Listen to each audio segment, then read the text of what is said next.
thanks for all being here. This is exciting times for H.J. Martin. In the years past, we looked high and low all over the country for work, right?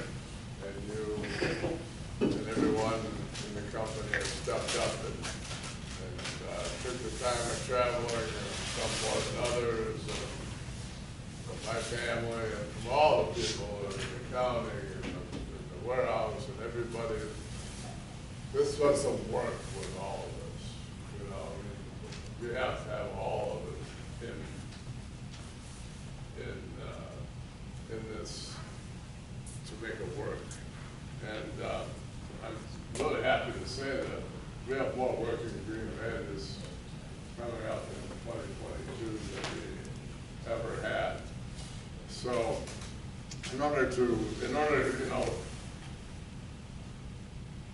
how can we go out to Minot, North Dakota and build a hospital if we can't build one right next door? You know what I mean?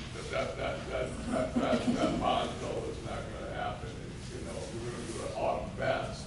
Sometimes, you know, people make mistakes and we can't, and then they can't do that price. But in order to do that, we have to be the best, right? We have to be the best in organization.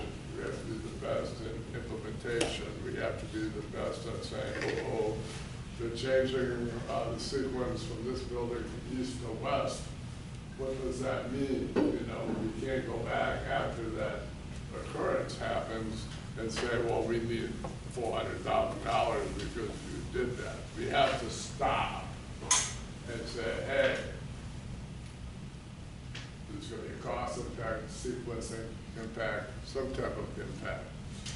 Now, very difficult for the foreman and the person on site to go to Gerald and have that discussion, because you want to make Gerald, well, you know who Gerald is, you know, so you want to make Gerald, you know, the superintendent for the general happy, but you also have to get the job done.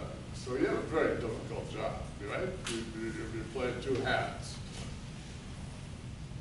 What we want to do is, and what we're going to do is, Brenda has spent a lot of time developing a software program that and on the larger jobs, we're going to have a buffer between the superintendent and you know, the person in the trailer to deal with, to deal with discussions that probably aren't very favorable. You know what I mean? That way the person in the field doesn't have to be fighting with the person in the office. You know what I mean? I'm talking about, you know, larger, more complicated jobs. So we're going to spend a great deal of investments on technology and on management. You know, it's difficult, right, to deal with the guy, with Gerald, the superintendent, and also be his friend, and also be the guy doing the job. Pretty hard to make all that work, I would think, right? So with the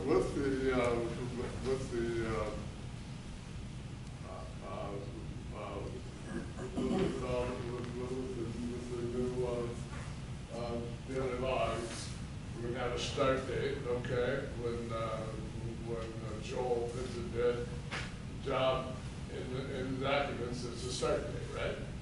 So we have the start date. They have a completion date.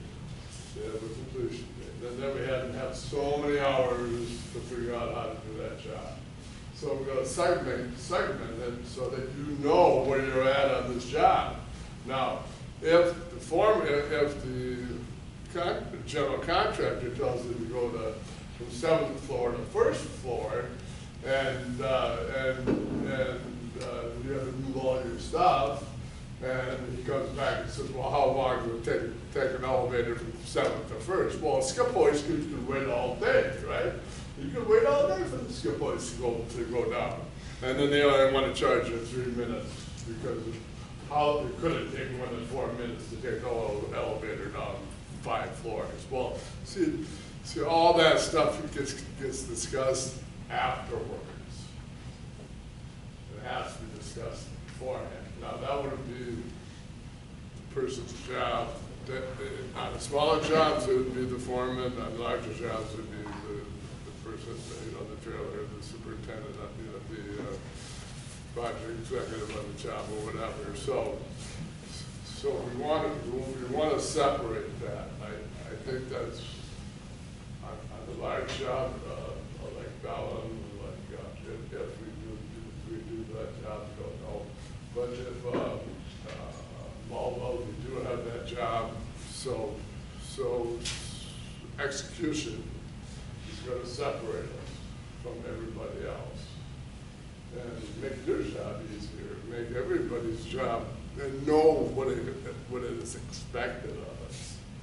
You know, I mean, and not have all these at the end of the job. Well, they told us to do this, we told us to do that, and then what's our friend's name? He gave us what, 9 hours? 9 hours done to that, done in the chemistry.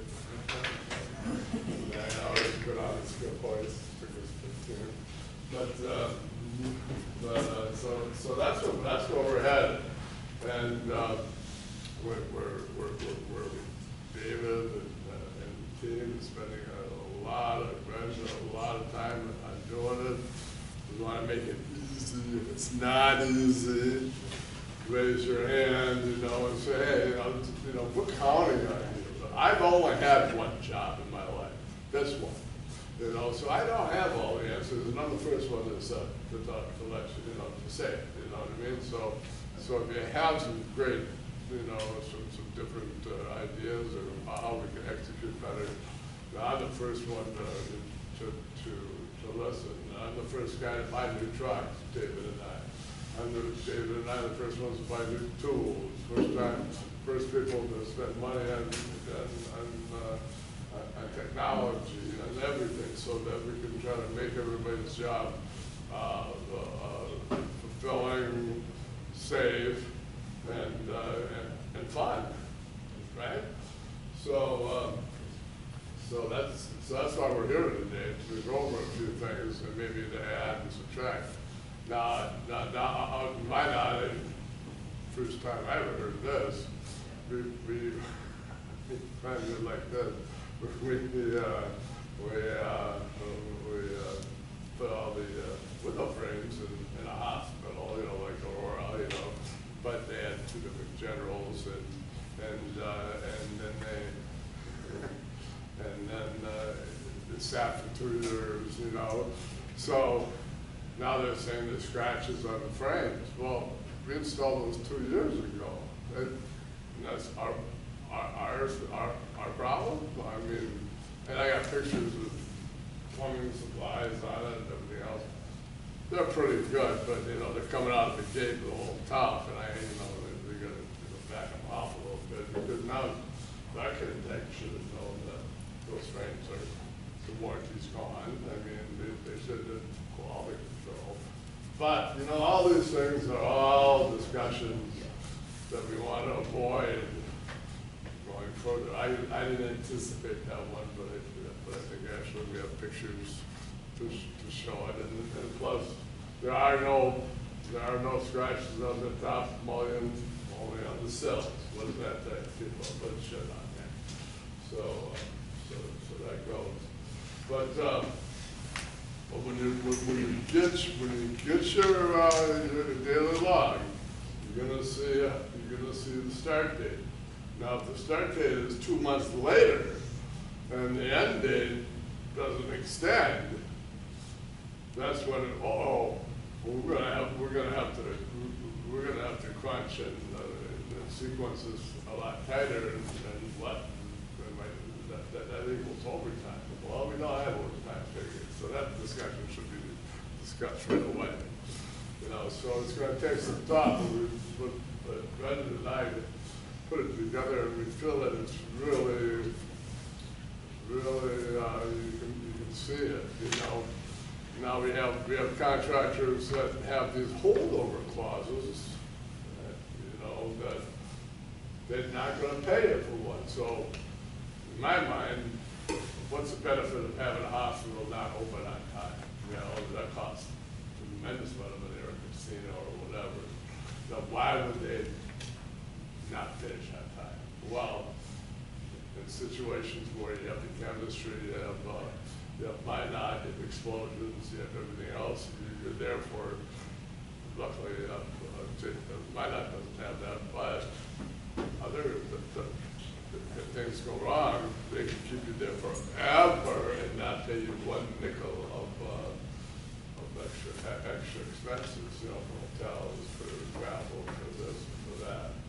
So those are some of the things that we need to discuss with some of our partners, that you can't hold us over for 3 years at our cost, you know, that doesn't make any sense. But otherwise, you know, I think we have the best crew and the best individuals in the industry, and I want to thank you for that. And competition is still brutal. It's still, I mean, this is the time for the subcontract, because we are the people that do the work, right? I mean, how many generals out there don't have any people on their payroll that actually, you know, install or work or do stuff, you know, so this is the time for the subcontractors not to get beat up, you know what I mean? And so hopefully our other competition understands that too, you know. And it's hard because you've got price increases, you've got costs going up to the roof, and especially in your families and your budget and so forth. You see it yourself, you know, at home. So when we go over the drywall goals for this year? Oh God. So every job we have to have a pre-installation job, right? And then we like to have a post job to see how we did and how it came out the way we figured it.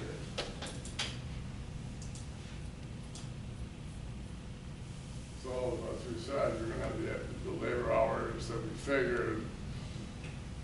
You're going to have to do some math and figure, well, if we're going to be here for 10 weeks and we got 100 guys, we need 10 guys, right? So if we have 20 guys, then there's a problem.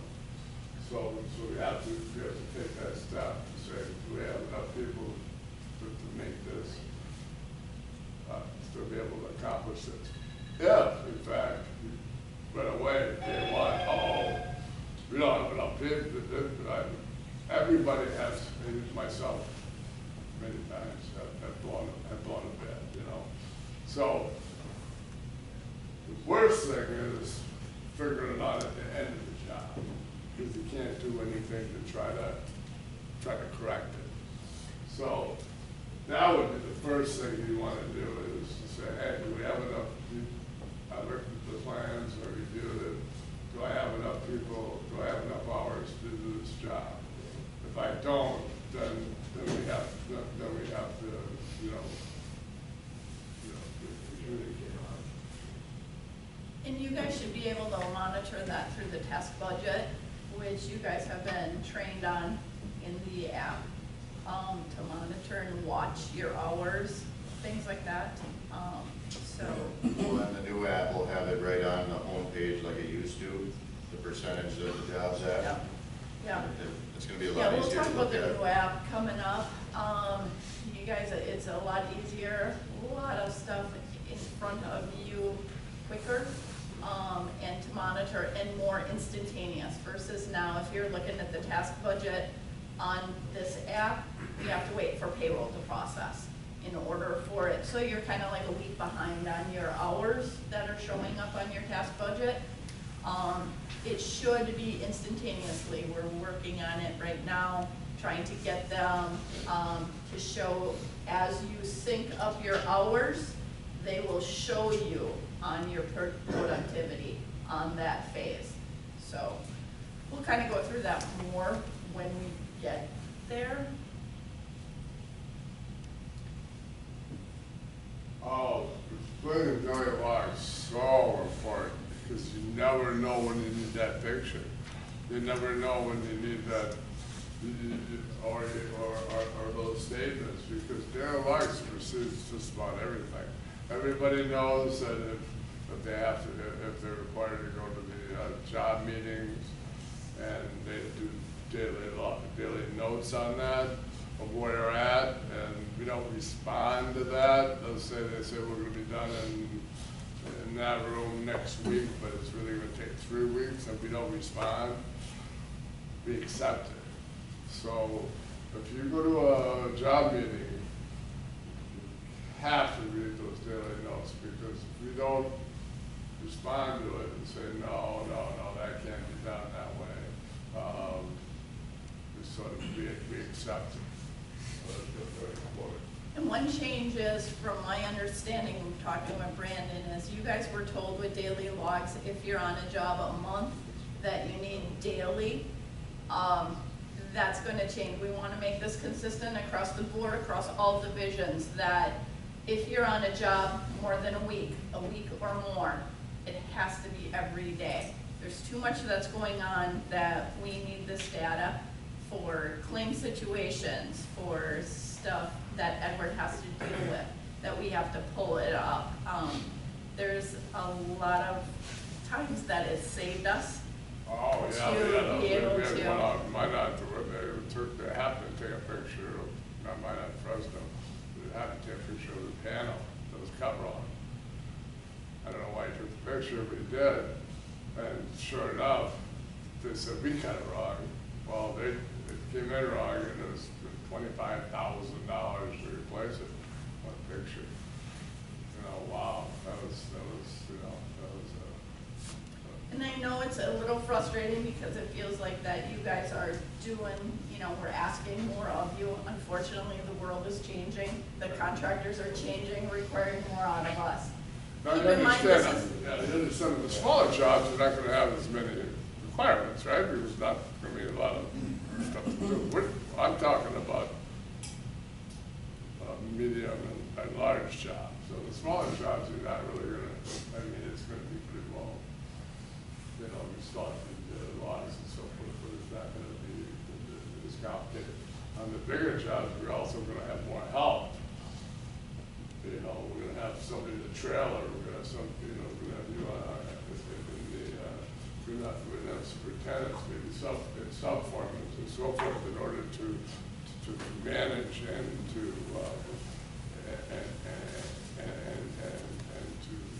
get the production that we need. think of a daily log as a tool. You guys need tools to perform your job. This is our tool that we need in order for Edward to fight these claims, kind of things. And the bottom line is, through the daily log, and through looking ahead, and through knowing the hours, and knowing the, you know, well, that generally, that doesn't make sense to sequence that. That's gonna cost me 100 hours, you know, I mean, you guys know that. You guys can tell that in a minute. Well, if we do it that way, you know, my main goal is to have incentives for the group on that job, or the foreman, and for the group. Now, what happens if I get a job that it's a busted job, right?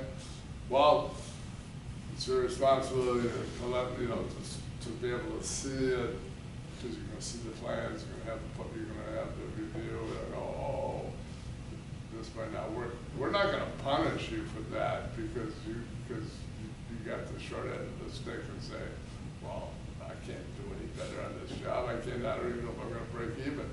Well, if you can come up with some ideas where we can save and do more production, you'll be missed on that, so that you're not eliminated from those. We've all been on jobs that work out as well as we thought they were going to be.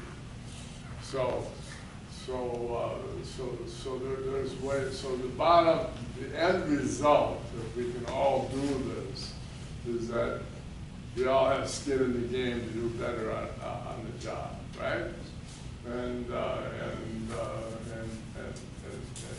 that's what I feel it's going to take to separate us from our competition. And we're trying to make it easier, guys, too, like on the new app, the daily log's gonna be on the time app, so when you guys are syncing your time, you know what I mean, you don't have to go into all these different programs, you know, to Planger to do this, and we're gonna have it right on the time app, and then, like, the things we're looking for, progress pics. Say you're supposed to start rocking an area the next day and the electrician's not done, I've said this 100 times. Take a picture, you know, they didn't show up on site, the walls, there's no electrical in the walls.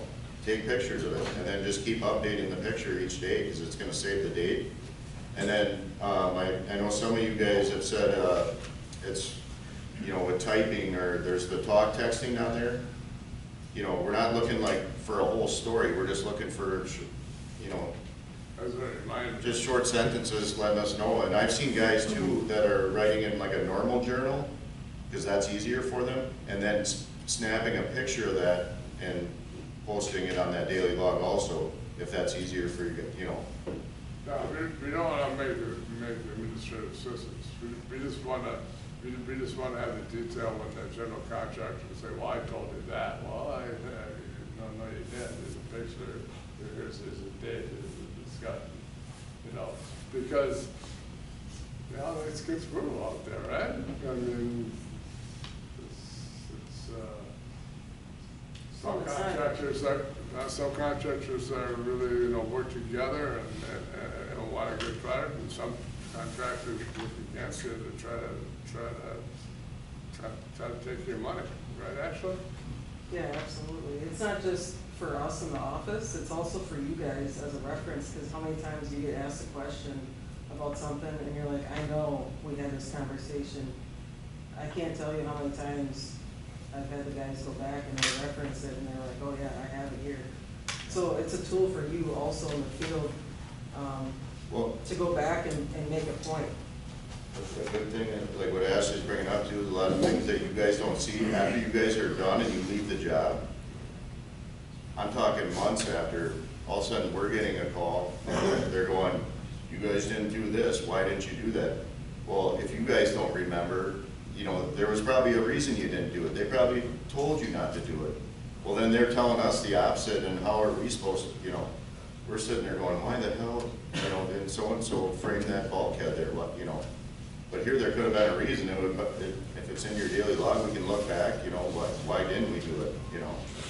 So it's just stuff like that. There's a lot of stuff that you guys don't see afterwards. And we're talking about, you know, significant jobs.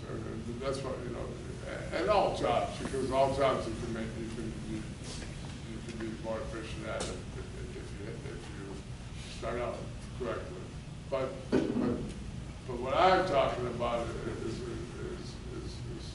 is all jobs, but especially the larger ones. We're not going to put you out there anymore chemistry by yourself. You know what I mean. We're going to have or a MOBA or whatever. You know, and you know, okay, you're the superintendent, the project executive, you're the change order person. You know, you're everything. Well, how can you be successful, right? I couldn't even do it. So that's where we're headed, and we really do want you know, feedback, and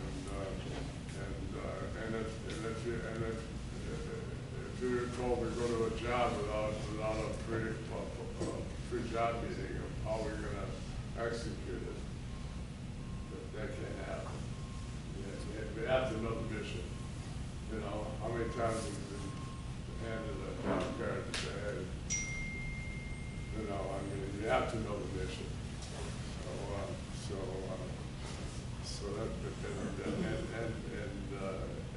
and we have the work now, because we have it right here. We can really phone it up. So it's really exciting time for the drywall business and all the divisions. this is not just this division, but the flooring, ceilings, everybody's gonna be on the same boat, so we know what the mission is. We will know if somebody's trying to screw up the sequence to make us fail, and you know, we'll know far ahead, and we won't have to argue about change orders after the job's done, because we'll never get them. So that's where we're at. So You want to bring up the 10 minutes a day? So, we have 625 active union field personnel. Now, you could say $1.25, $1.50, but you know, we got trucks, we got everything else. Really, it's about $1.50 an hour. So it's $967.50 per minute. If we could, you know, if we could save 10 minutes on a job, it's $9,000 a day or $2.5 million a year. So in other words, if this is sort of company-wide, if we can get 10 minutes and get that much more productivity on a job, we're willing to monitor that and give you and come up with some percentage so you guys got skin in the game. Because right now, you know, there's no real incentive. I mean, there's an incentive because you're an HMR employee and a human being, and you want to do a good job. But it's always nice to have a little financial incentive too, you know. And so those are big numbers. You know, that's what it costs. If you know, if we take 2 extra bathroom breaks a day, you know, throughout the company. So it's not that, you know, bathrooms are important, but I'm just saying, that's what we want to share. That's what I want to share in. If we do that, nobody can stop us. I don't think. So, this is my opinion. All right, and then what we'll do is just kind of go through the pre-installation meetings that he's talking about that we want to begin, or they should have begun on the larger jobs. These are going to be the forms that are uploaded to your plan grid. So take a look, and you should be receiving a copy during the time of the meeting. That's going to tell you everything you need to know about that job. If it deviates from it, that's where you're throwing your hands up and saying, hey guys, you know, this is outside the scope, the hours are incorrect from this sheet, okay? So you'll be seeing that uploaded onto your plan grid after your pre-installation meetings. And the hours are the hours. We're not playing games with the hours, saying,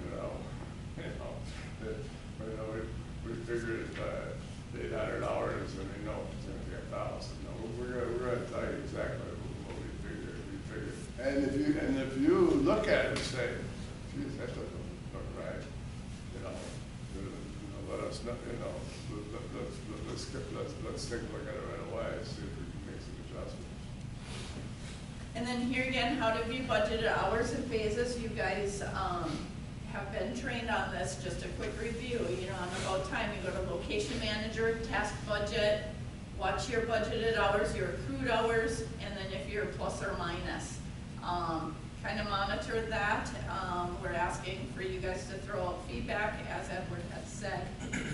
If things are off kilter, if you've done additional work, then that might mean a change order or things like that. So, any questions on this part? Does everyone know how to look at the task budget? Yeah.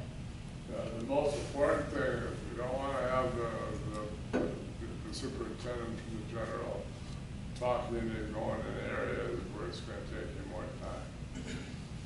Just to be, you know what I mean? You got to say, well, that'd be nice. It's nice for you, but it's really bad for us. You know.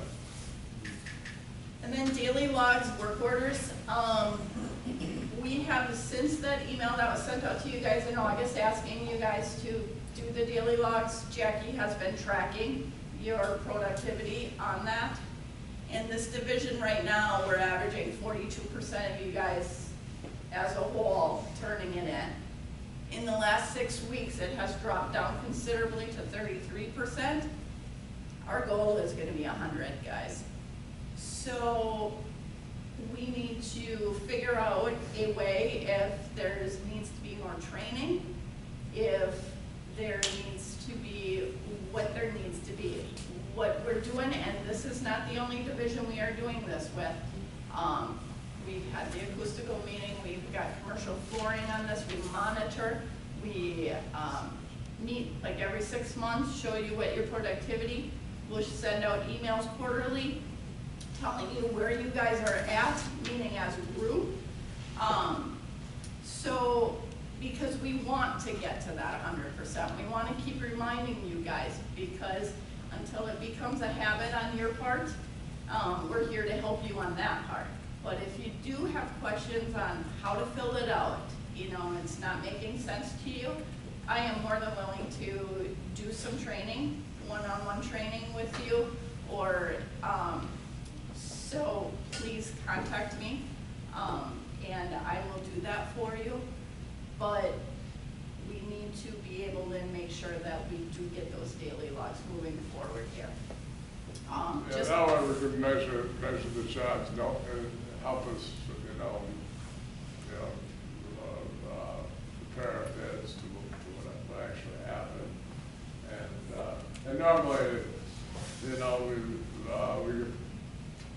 I do personally get complacent sometimes, normally, every time we brought this to the department's attention,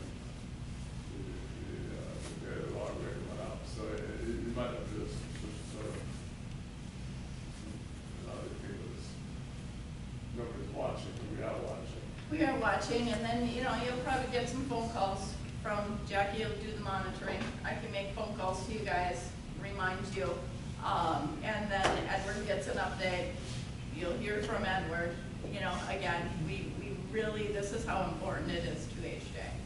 I truly believe with the team management and spending the time that you're taking on that, you're going to gain much more productivity by and taking the job through by doing it this way. And you think, oh my God, it's going to be more time. It's not meant to take more time, it's meant to save time. Yep, and we're just asking to take the last 15 minutes of the day, fill these out. We're not asking you guys to do it on your time, at home or anything like that. So, do what you can to help us, please. Just a couple reminders about daily logs from what I've seen being turned in. Just make sure you're picking the right job. You have the correct date on it. Again, a change for you guys. If it's 1 week or more, we require daily. If it's within the week and you're done with the job, 1 daily log is fine. As long as you have your photos and you have progress of what you had done and completed, that would be fine. Now, I forgot to ask in this department, the person entering, is it the foreman that enters for the whole crew? Okay, so the person who's entering the time is responsible for the daily log. So if you got a couple, because I've seen this happen in the confusion, is you got 2 people who are classified as foremen and they were entering their own time for labor, then no, they don't know which one's entering the daily log. So just make sure that if you have a situation like that, you guys are clear. You assign one person then who's doing that. But that should come from the office as to who they assign, who's going to be in charge of the daily log. And you have to understand that the owners and the generals hold us to a higher standard than they just do in our competition. I remember 6-7 years ago, a bolt called up and said that the fire tape was falling off the building they built 15 years ago or 20 years ago, and had 4 different owners, and they wanted to just go back and fix the fire tape. Well, it was Oscar Bolt. I said, "You really think that's our responsibility?" And they said, "Yes." I said, "Well, okay, I guess we'll do that." But those are the type of things that, you know, can you imagine them calling Apple laughing and saying, "You go fix the fire tape after 20 years, 4 different owners." You know, I don't know what comment they would have, but you know, it's just the way it is. So because we are the best, you know, and they expect the best. So, and just make sure photos are included every day, be descriptive as possible. Work orders, that means change orders. Just make sure you have the signature of the GC if they're on site. If not, please note that. And again, turn those in every day. And if they won't sign them, you know, we can, you know, let your project manager know or whatever. I mean, they get an initial our quote. You know, if they want an initial our quote, you know, you know, that we did the work. But basically, it's a sign that's saying that they don't have any intention of paying us because they're not going to initial it. So I mean, if you can't initial that, then I want to call their boss and say, "Why can't you initial it?" You know what I mean? Come on. I mean, it's just a way of tracking and understanding that is it working. Because it's hard to get change orders, you know. Okay, the next thing is we just want to cover a couple tool room things. I've been working with the tool room, so just a couple of things that we're going over with every division is making you guys aware, I'm sure you're aware of this now, 5:30 to 5 p.m. the tool room is open. If you need anything in between, before that or whatever, please contact Chad Siebel. He will make sure it's in the place, whether it's in this building, whether it's in that little Forman room over by the tool room or whatever. They have a staging area now just outside the tool room where they'll put your name on it, and then if you can come in and pick up your stuff there. Tom Vandenhoven and Bob Nickel are your contact for vehicles. Tom is in a different location. He is not within the tool room. Tool room gets a lot of calls asking for Tom, but Tom's at a different extension. So please look at your contact list and dial his number if you have vehicle issues, please. When picking up consumables, be sure to have your job name and number. That's important for them allocating it to your job. When returning consumables, please make sure the tool room knows which job they're coming from so they can be credited off your job. What happens is a lot of people just dump it outside of the tool room. They have absolutely no idea.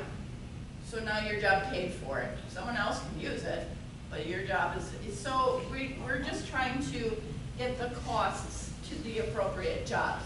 Now, So, how are we doing that? Are the foremen here bringing back consumables, or is somebody else bringing back consumables? How do we do that? We bring it back. Yeah. You bring it back? Is that working out okay? just like if you have a sticky note or a piece of paper, throw the job number on it, and then we'll make sure that it gets off the Yeah, the job. whole checking in thing. I got a trailer on here that I returned in November, it's still on here.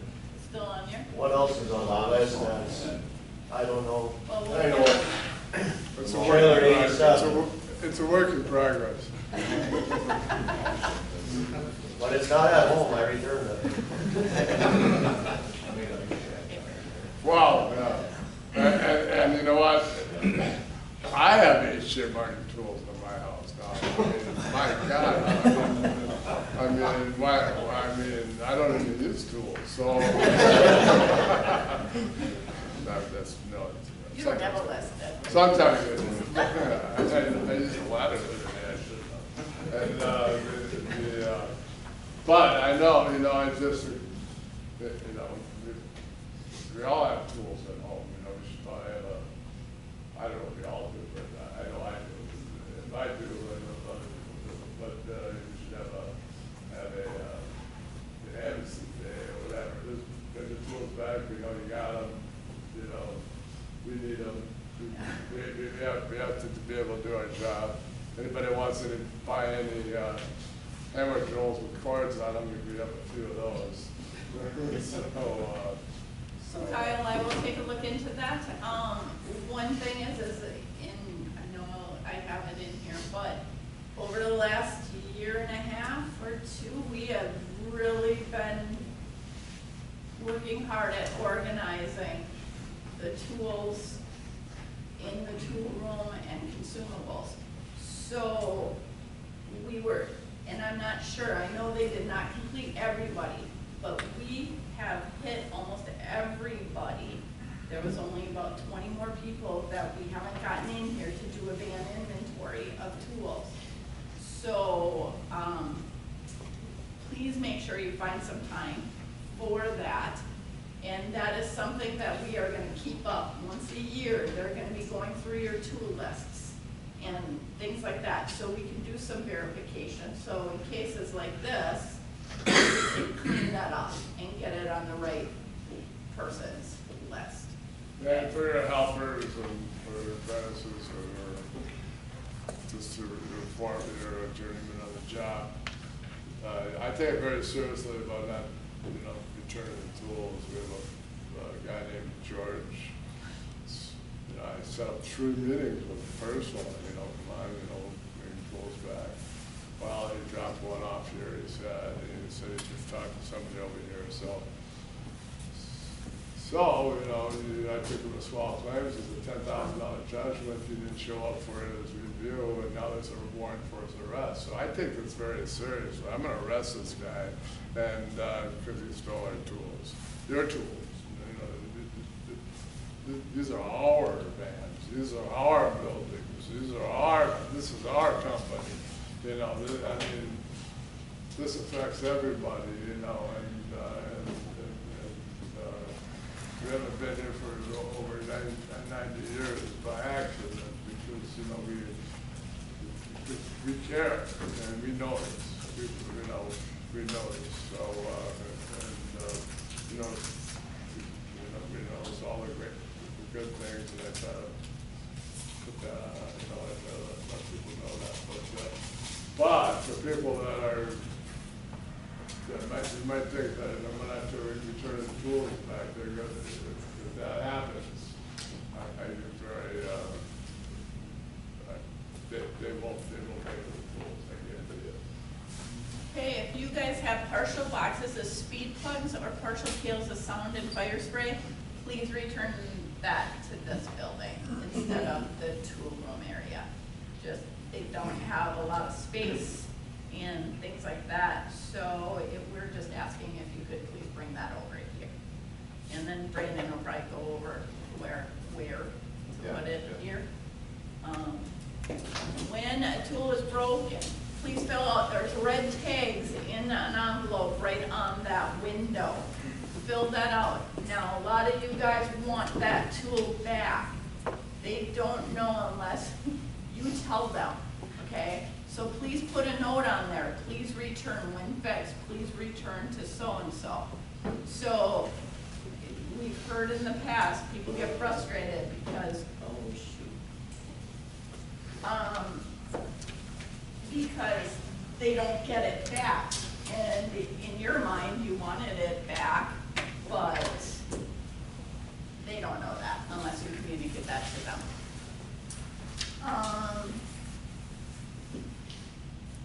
There's a cart by the tool room window of items returned from jobs that we do not carry a stock of. So please feel free to take a look at this. Are you guys all familiar with that right outside the window? There is just a cart that they put random things that we don't normally stock. We just purchased it for a job. So just feel free and take a look that you may be able to use it on your next job.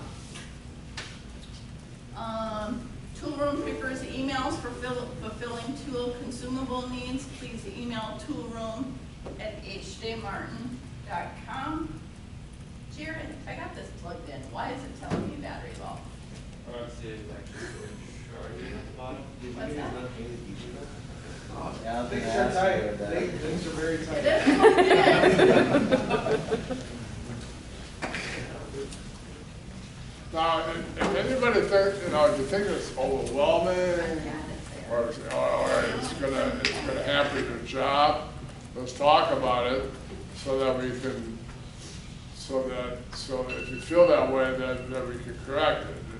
If you feel that, hey, you know, I'm gonna get a better sense of, well, I'm gonna have the hours, I'm gonna have the sequencing, I'm gonna have how we figured out how we're gonna complete the mission. You know, if you feel that way, well, then we can give it a shot and see how it works. And so if you do have any type of concerns, you know, let us know. We're all in this together. So. Yep, again, yearly inventories, what's gonna happen is, and again, just like Edward had said, please look around your home for tools that you might have stored. You know, you've emptied your van at home, threw it in the garage, because you're off onto your next one, you needed the room, it happens. Yeah, I mean, I have them.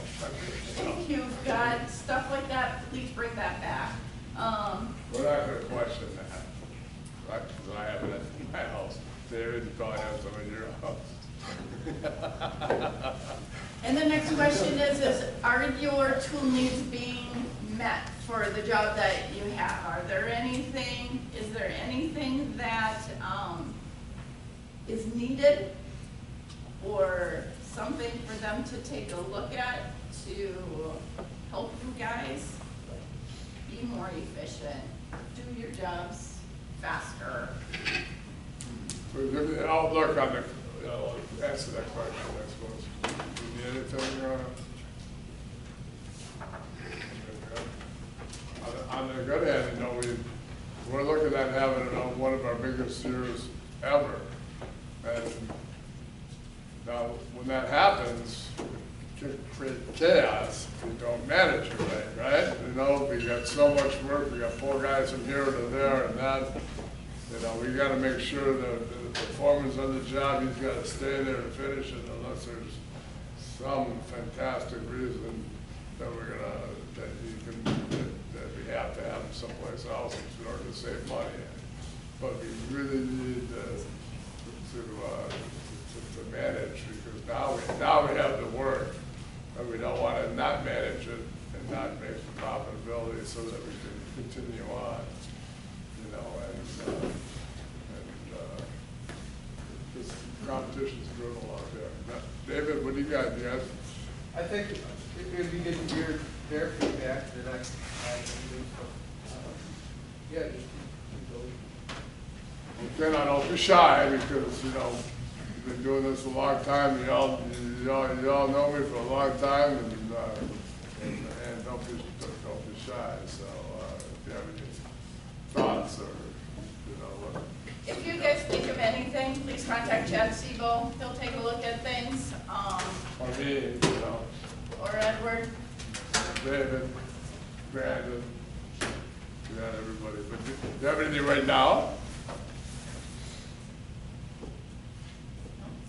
The idea is to be productive at $1.50 a minute, and to share that production with the guys in the field, so that we got the best guys in the field, because you make them, you perform the best, and you perform the best, and you also you execute, you put in more than our competition do. So you get bumps at the end of the job, you know. So God, it should work out perfect. You know what I mean? And just a reminder, because it's going to happen. There's a slim job out there, and oh man, I know I gotta try to make this one work. we're all gonna get together, we're gonna be able to identify it sooner, and, at the beginning of the job, till at the end of the job, and then we'll figure out how we can make it right. So as long as you know that I think about that too, David brought that up. All right, so then, I'm sure you guys have heard rumors about there's another app coming out, from the tool room. Just so you know, it's called Tool Watch. It is not gonna be mandatory, but it will be very helpful to you. It will also be helpful to us. So it's gonna have features where you could, when you're on a job site and you have a barcode item, say someone just let it laying there and you're like, hey, whose is it? Who's it checked out to? You can just swipe that barcode and it'll tell you who it's checked out to. You can see your tool list at all times on the Tool Watch from this app. You can request tool pickup from this app, and then the tool room will get an automatic email from it. So it'll be time saving for you guys. If you plan ahead a little bit, then they can have everything ready and all you're doing is driving in, pick up, rather than standing at the window. The window can get pretty busy in the morning, I'm sure, standing in line and waiting to get your stuff, you know, so that will be a new thing, and that'll probably be third quarter of this year is what we're looking at based off of everything else that we're switching in the office, so. And in addition to material handling and execution, is everybody getting the materials in the right spot? You know, I don't expect you guys to be hauling materials up the flight upstairs and so forth. So material execution and placement is a tremendous cost, and can be done. The biggest thing is performance on our jobs. I don't know, we don't bid them or what that, really cost effective. Waiting for the general lift to move our stuff. Well, we need it now, you know. Oh, We don't know it, but it's a big thing. Yeah. So that should be on the log list to say, oh, you know, these are really reminders because, you know, I can't remember everything either, you know, so I mean, oh, they're gonna have the Waller and more equipment. I mean, you know, they say they are gonna, but then they don't, you know, and so those are the things that, you know, that they need to back the office, right? And or notify us and estimator and so forth, so we can get that. But material handling and execution on all divisions is a tremendous cost, you know, and especially, you know, hauling up. We have an 11-story LVP job in Milwaukee. You know, I don't know how many feet is that, David? It was Shaw's biggest order of the club. So Yeah. what it- 11 stories now. Material execution on that one, we're going to be putting in 40. Now we're going to get it all up there and put it in the right spots. You know, if you do it in the right spot, the right room, and the right thing, so the guys can get in there and boom, we're going to be more efficient, right? We're going to have more. We're going to have more. We're going to have less hours in the job, which means we're going to have more money. It's flooring, I'm sorry, but then we're going to have more money to be able to spread around and to have skin in the game. If you haven't heard anything in this meeting today, it's skin in the game. I want you guys to have skin in the game. You know, which means I want you to make more money and to be able to be more to be efficient and feel part of the team. You know, That's our goal, and that's what I'm telling everybody in the company. You know, and, this is not a hobby for David or me, or my grandpa or dad, you know. This is, you know, we're very fortunate. We have second, third generation employees here, and associates and teammates, and it's been good for 90 years. And we have some challenges ahead of us, and we want to make sure that we can continue on and be a force. So when I started, we had 28 people. So, so David, you're gonna have about 2,000. So you wanna say something, David? I like listening. That's what we're here for. Is there anything I said that maybe you don't agree with, or no? We want the best for you guys. We want you to be safe. We appreciate it. It's not easy out there. I try to tell every division I was the worst installer the company had, so they made me boss. You know, I mean, so I guess that maybe it might have been a good move at the time, who knows. But it's not easy out there, and I know it. So thank you for all the hard work and dedication for your families. You know. Next slides are yours. Keep it up, because we know this.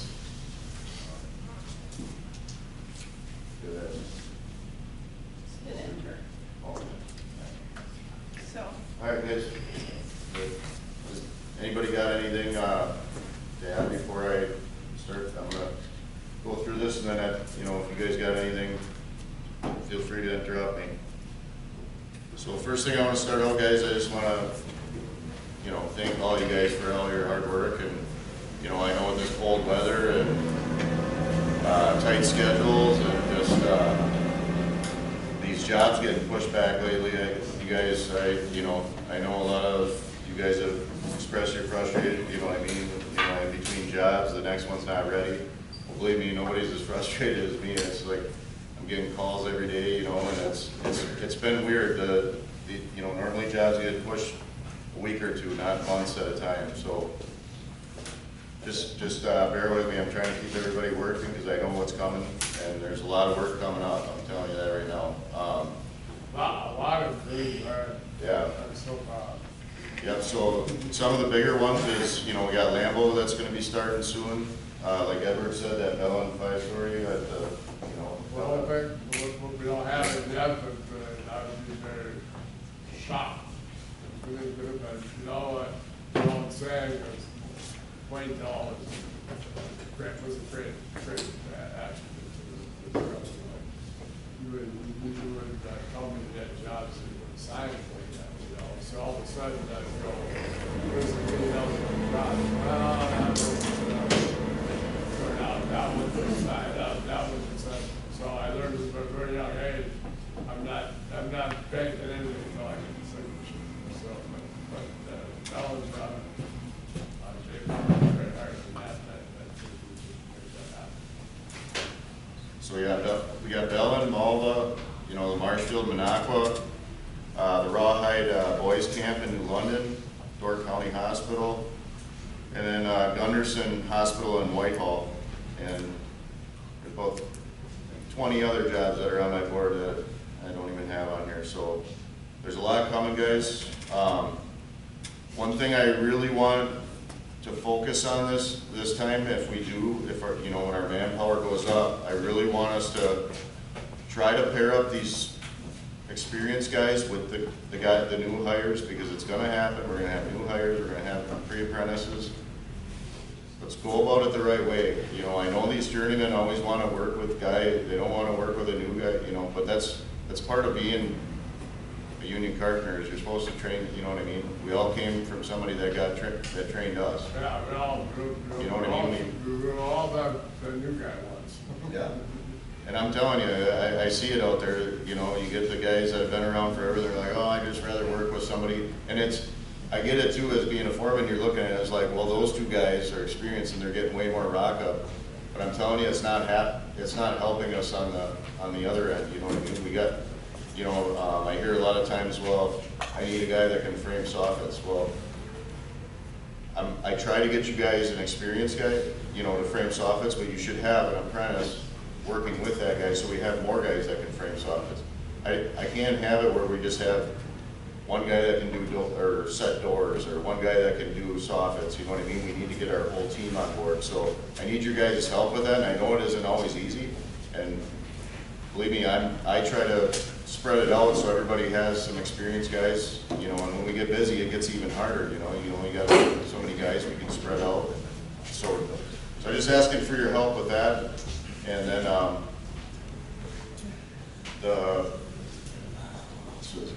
so we talked about the tools, vans. You got some of you guys, I'm sure you heard already, you know, vans are a struggle lately. David, I think we got a bunch ordered, right, that we still haven't received yet. I mean, there's a... Yeah, it's tough, but we'll figure it out with Yeah. the trucks. Yeah, we're shuffling stuff around. We're trying to make the best out of it we can. Yeah, well, I mean, 2023, you might order 50 bags. 60. You know what I mean? Yeah. I mean, because it's, you know, it happens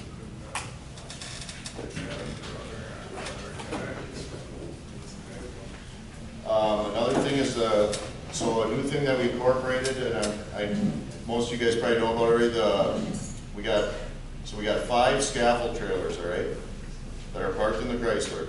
2 of them are the 5-foot scaffold, you know, the regular mason scaffold with aluminum planks.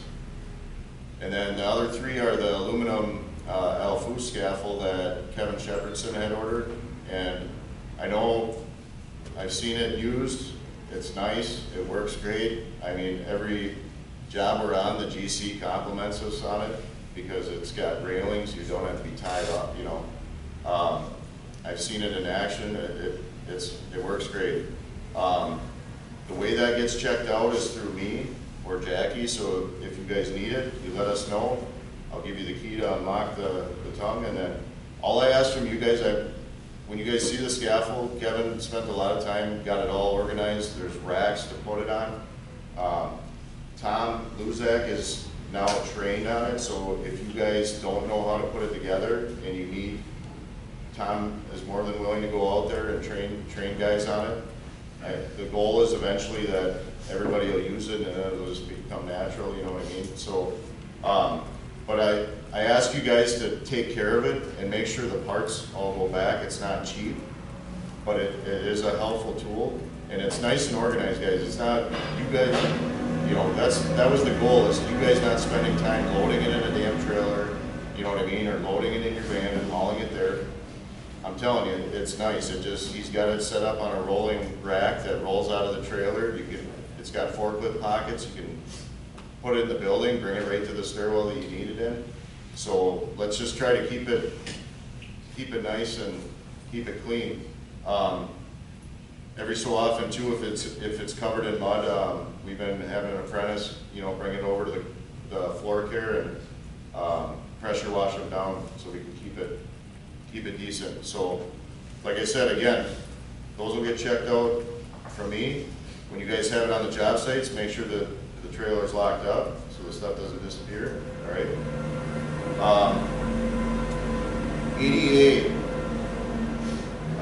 Some of you guys know we've been having huge issues with ADA problems on several jobs, and you guys have probably heard about the one at Marquette that I had. You know what I mean? It happens. But they're watching, the inspectors are checking this more and more. I'm telling you guys, if you guys got especially in healthcare facilities, right? If you guys got bathrooms and there's no dimensions on the plan, get ahead of it, RFI it right away, tell them you want all the dimensions on the plan. And clearly stated, is it face of finish? I mean, we ran into it where just the tile added to the wall and prudent on the ADA requirements. We ended up having to tear tile off and move walls. And I'm telling you, just make sure you guys are covered. And I'm talking on the doors. I can make a printout and send it to you guys. I think it's 18 inches to the pole side. I know I've talked about that, and I felt like we had that covered, and then we ran into another problem where the sink, we're on a project where the sink cubbies, you know, where the wheelchair has to roll under the sink, was too small because of the tile, just the tile added on the wall. And it wasn't a, you know, for the most part, we went off of the CADs, but then they were using a typical drawing. I can get into the whole story, but all I'm saying is just RFI it so you guys got it clear in writing. If the dimensions aren't on the bathrooms, get them, okay? It's amazing. They'll say, well, you know, we took it off the CAD, right? You know, which is, well, you should have checked it with the drawings. You should have done this, you should have done that. You should have, well, what were their inspections, right? You know what I mean? And, but when it comes down to it, they go boom, boom, boom, boom, boom. And I've never, ever had an architect give me a change order for an obvious mistake that they made that they don't pay. I even sued them and I lost. So you'll never get a change order. Anybody does? Yeah, when it comes to the architects, they just don't take responsibility. That's why we just need to make sure we're on our game and we get the dimensions and get it clear, you know, in writing what they want us to do in the bathrooms. So ADA is a big one, guys. I'm telling you this to help you. Don't get caught in that trick bait. Specs and contract, those are always loaded in the documents, all right, on the plan grid. And that, when you guys have your pre-installation meetings and you're meeting with your project manager before you start the job, they should be showing you that. It's always in your documents. You usually have your schedule in there, your specs, and your contract. I'm telling you guys, because I've went on a few jobs and I get, are we supposed to spray top a wall here? Are we supposed to do this?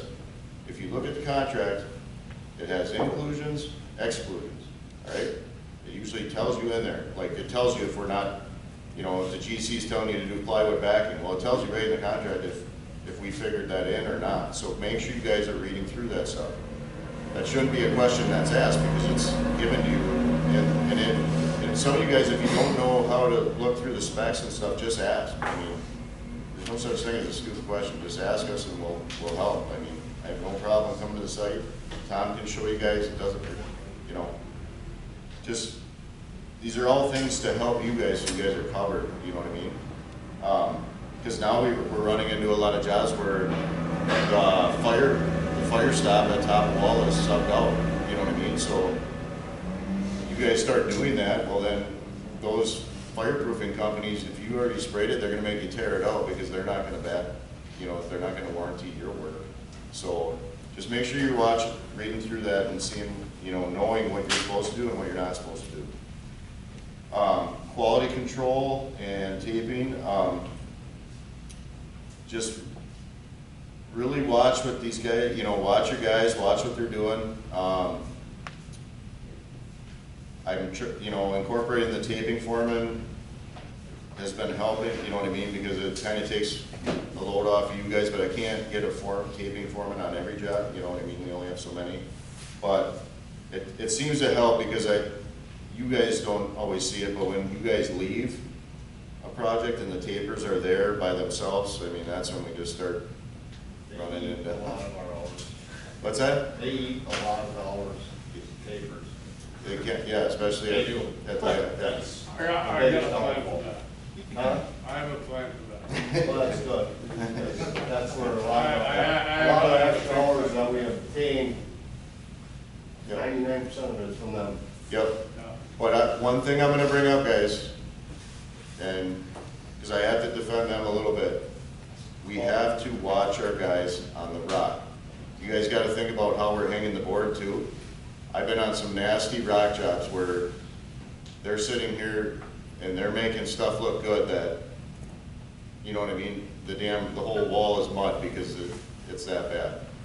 Think about every electrical outlet, and I see this a lot too, like busted out outlets. Every outlet that they gotta tape that they shouldn't have to is costing, it's an hour, you might as well figure it out. So a little more time on making the rock look better helps the tapers too. So it goes both ways. I'm not, totally defending them, but I just, I see that a lot where there's some shitty rock where they're cutting stuff out. There's screws hanging everywhere, and that's where I say we gotta watch the guys on the field. We've been incorporating the machine. Yeah. But we've been incorporating the machine too on the jobs that we can. It's been a struggle using it in hospitals. There's just too much going on, and but the jobs that we can use it on, it's definitely been helping. And that goes with the Panel Max too. If we can do Panel Max stuff, and for those of you guys that we did a video too that we'll be sharing the link. If you guys have any questions on, because we did a video on how to use the seam router so you guys can create a pressed edge on the rock. And it's basically just a how-to video on if you got any questions on it. It's just showing, we did it at the EAA, and it's just a video showing you how to use it. The biggest thing, guys, is cleaning. Make sure the air compressor is there with it. Make sure the guys are blowing, the stuff out. All that dust gets into everything, and then it just, bogs down the router. And if you guys need new blades or anything, just let me know. All right, if there's parts missing, glue sticks and all that stuff, just let me know. Taping machine, I kind of talked about that. Credit card usage, I've had some receipts come back, and I addressed it right away, but the credit cards are not for buying a new tape measure, a new hammer, stuff like that. It's not for personal stuff, guys. So just make sure we're not purchasing stuff like that. That's not what it's for, okay? And then when you guys are using if these hotels for you guys out of town, if the hotels are asking for a credit card to put on file, make sure you're checking to make sure you're not getting double charged, because we've had that happen quite a few times.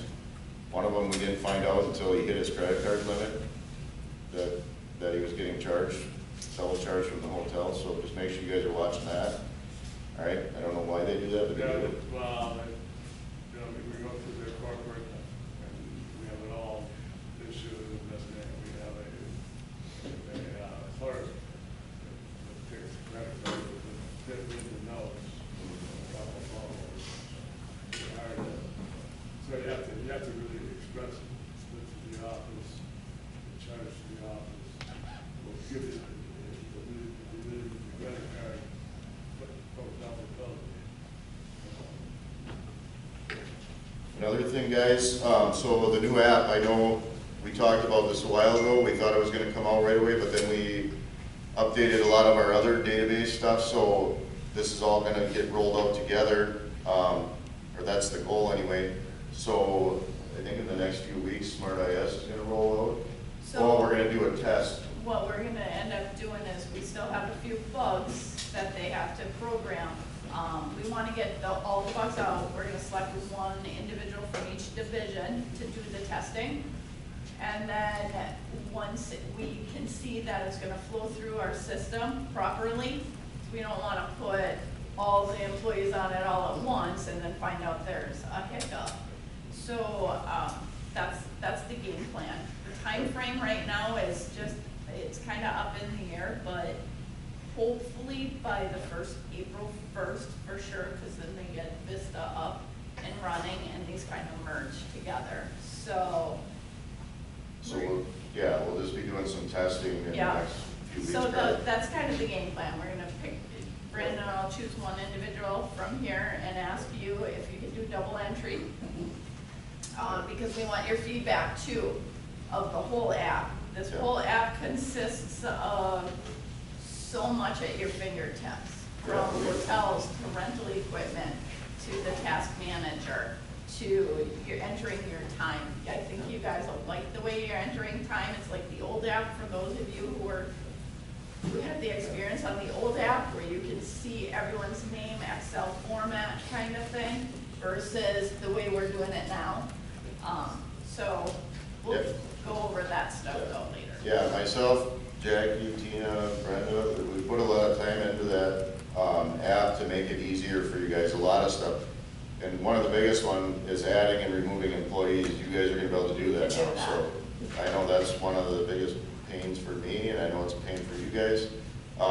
That's gonna be on there, and then, like Brenda said, hotel, you know, requesting hotels, requesting lists is all gonna be on there. And all it is, I mean, we'll get into that, but the whole goal was to make everything easier for you guys out in the field and just be on one app instead of several, you know, Excel spreadsheets. And Sending emails and Yeah, things like yeah. that, So, and like she said, you guys that are testing it, I want you to be honest, because the nice thing about this app and why we went with this company is they can, if we don't like something, they can tweak it. We're about time, they're like, this is what you get. It was a candy program. Yeah, yeah. About time won't change nothing, this is what it is, and deal with it, so. Yeah, this is developed straight for HJ. Yep. So we kept you guys in mind. Again, feedback over the years Yep.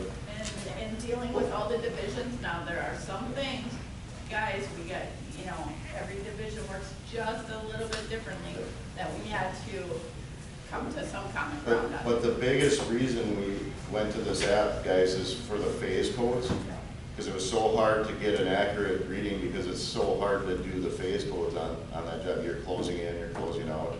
This one, you can enter the time directly on the phase code without closing out of stuff, and to help the estimators get a better accurate reading, because the more accurate you guys are on that, we can find out where we're losing time, you know what I mean, and change our estimating and add, you know, try to add more time. I don't know, you know, you add more time and we don't get the job. So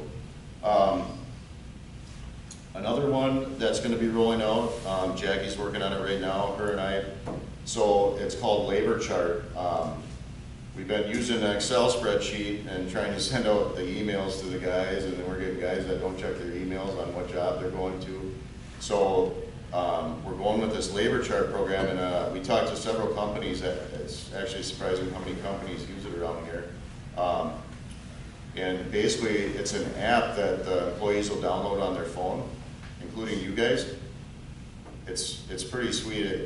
We can create tags for the guys, you know, basically showing their certifications that they can weld. You guys will be able to see all that, and then you guys can request. You guys can request from the app, say you need 2 journeyman rockers next week, and you'll need them for 3 weeks. It's as simple as going on that app. It sends it to us. We know what job it's for. It shows up on our schedule like that. So we can say that it's kind of like filling an order, you know what I mean? And if you guys are cutting back, guys, it sends it right directly to us. So I'm hoping it'll be a little more cleaner, you know, and it'll have all the job information, the employees' information for their phone numbers, you know, a photo so they know who they're looking for if they're going on a job, you know, looking for the foreman and don't know who you know. So that's something that's going to be rolling out fairly soon, I would say, probably in about a month, yeah. Yep. Time off and excused and unexcused absences. So one thing I've been doing lately, guys, we got a few of those guys that are those repeat offenders that, you know, once a week they're, after the Packer game, they're not there on Monday, you know what I mean? And what I've been doing, and it seems to be somewhat working, is say they're on a nice job right in town, close to home. I basically tell them, you know, if I hear you're missing any, you know, an unexcused absence, you're going on an out-of-town jet, you know what I mean? And it kind of seems to be helping a little bit, but just, I want you guys to let me know is basically what I'm saying. We're not putting up with that. It seems like when COVID hit, things kind of got out of hand. You know, these guys just think they can take off whenever they want, and they need to be letting us know, especially with vacation stuff. I need to know at least 2 weeks in advance. And Jackie's the one that they need to notify about vacation time. all right? None of this, you know, the day before, hey, I'm gonna be gone for 2 weeks. No, that's not unacceptable, all right? And then some of the other people, premises and so forth, they're taking on climate, they're not taking whatever, that's, you find that, take out climate And all this is so that I can help you guys. I don't want to hear about it at the end of the job that you had guys that weren't showing up, or, you know, that doesn't do us any good. Now the job's already not doing good. I need to know as soon as it happens so we can nip it in the bud, or, you know, if we gotta fire him or get a new guy, we'll do it. Well, we need accountability on your end. As We far get- as, We get rid of a guy, you know, and then he goes to some other job. well, here's the thing on that He needs too. There needs to be some repercussion, that's Yeah, the there's a problem. lot of shitheads that we've gotten rid of that end up working in Yeah. council. Yeah. And they didn't like driving the Sheboygan, so they got it better, they went to Green Bay or something. Yeah, and I know when you're talking about it is when we were at like 300 guys, No, I know it's hard on your end, but yeah. if there's no accountability throughout the company, these guys is just, No, and I'll be honest with you, it's been Yeah. easier to do it lately, especially with Jackie helping me too, because we can bring in new guys, but I'll be honest with you, when we were at that, I was so overwhelmed, I get it. You know what I mean? So, another thing too, guys, just keep in mind, is I'll have one foreman tell me this guy is completely useless, and I'm telling you, this happens a lot, and Jackie can attest to it. Then they go to another job, and the guy's like, this guy's an all-star, and I'm like, I don't, you know, should I get rid of him? I don't know what, you know.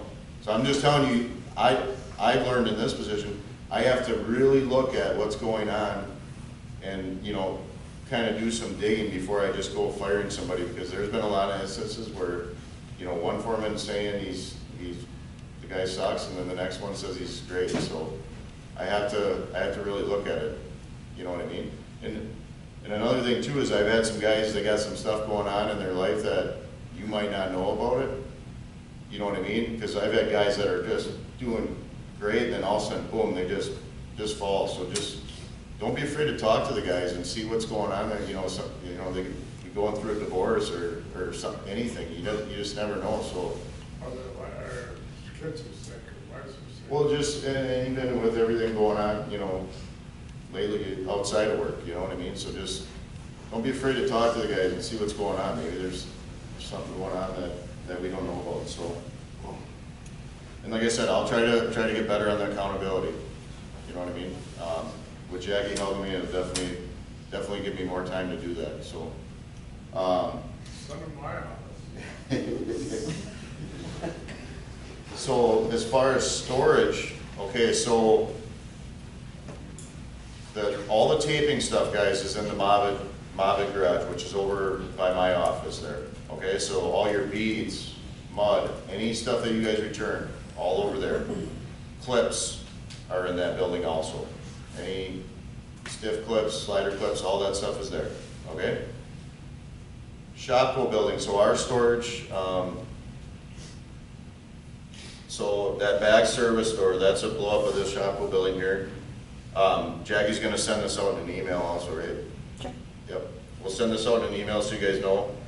And the reason we're gonna do that is it is a little complicated, because when you come in back there, the lights are usually off, and then there's a breaker box, so I don't know if you can flip to the next stuff. So that's the door that you guys will use to get back there. And then if you want to go to the next one, Brenda. So when you walk in that door, that electrical panel right there, the breaker's marked, if you go to the next one, I think it's got a close-up of the breaker. So turn on all the D's and H's. That's for the loading dock in the hallway. And then that way you guys, if you go to the next one, you'll walk down the hallway there. And our stuff is at the end of that corridor there. And we got all our insulation there, that room that has drywall right above it, right above that door, that's where we've been storing all the caulk, you know, the caulk that you guys return and stuff. Now, you guys can see where everything is kind of, you know, we spent some time getting that all organized back there. Let's not do any dump and runs, you know what I mean? Let's try to put the stuff away accordingly if you can. I don't have a guy over there just sitting there waiting for deliveries to come in and get them put away. So just make sure we're putting the stuff away accordingly. There's sill seal in there. I think Tom just added a light in there too, so, you know, plug in. On the dock side, you can just go plug it in. There's no electric to that room, so we have to use an extension cord with a light. Yep. Well, we can get light on in there. Yeah. So we put electric on. But it's a nice spot too, we're by the loading dock doors, but just make sure whenever you guys come in there, so all you guys are keyed now. You guys are keyed for the Shopko building. Jackie just emailed Jared, so you guys have access to the Chrysler gate, you know, the tool room, or not the tool room, but the distribution center and the Shopko building, all right? Is this just business hours, or is it 24/7 that we have access? 24/7. Yep. Yep. But like it, just so you know, there's a printout of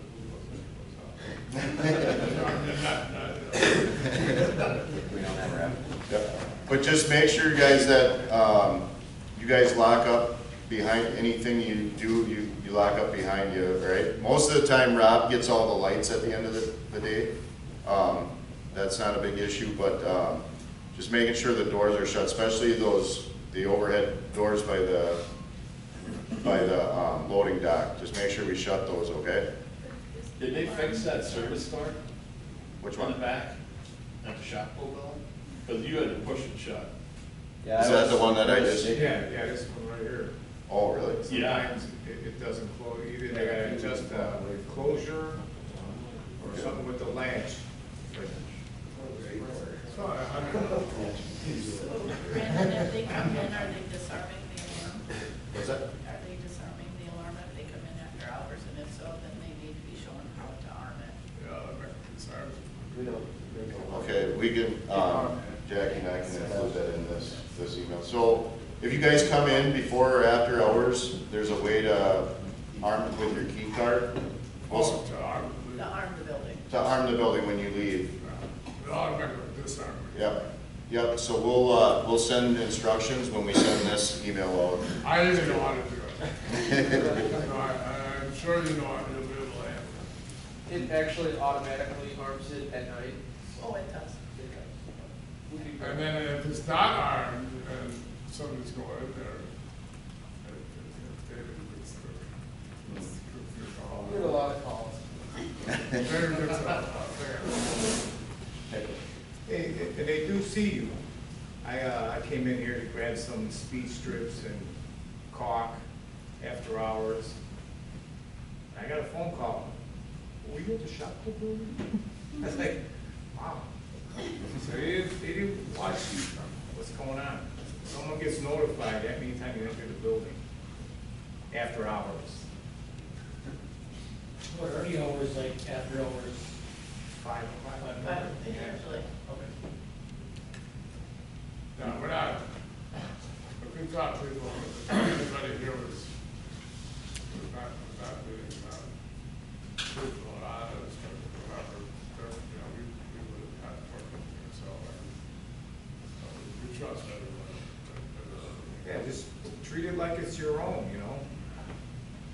That they're allowing you all this access, and it's very nice to have it at your fingertips. Just treat it like it's your own. Well, that goes for the yard material too, guys. I get it, sometimes you're in a rush, but we're trying to keep that as accurate as possible, so, and we're sending it out to you, so you guys, it's only as accurate as you guys make it, so, you know, say you need something and you're looking at it, and then you go there, that's just, you know, it's saying there's 5 pieces of iron there, and then you go there and it's not there, well, that's because somebody didn't write it down, you know what I mean? As long as you guys are writing it down on those slips, they're right on the fence. Like I said, you can also email them to Jackie if you guys are, you know, if you don't have time to write it down. Jackie's the one that updates it. And with that being said, try to be as descriptive as possible. There's some things where you guys aren't writing down if it's track or if it's a stud, it just says, you know, 20 feet long, you know what I mean, 20 gauge, well, we don't know what it is, you know.